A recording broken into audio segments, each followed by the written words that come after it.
రెక్కలొచ్చి గువ్వలు ఎగిరి వెళ్ళిపోయినా గూటి గుండెలో ఇలా ఈటెగుచ్చి వెళ్ళవే.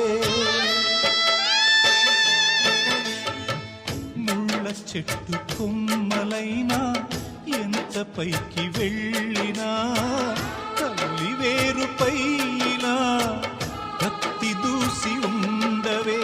నీరే తన లోకమని బతికిన సోదరుని సాలే ఇక వెళ్ళమని తరిమిన మిమ్ముగని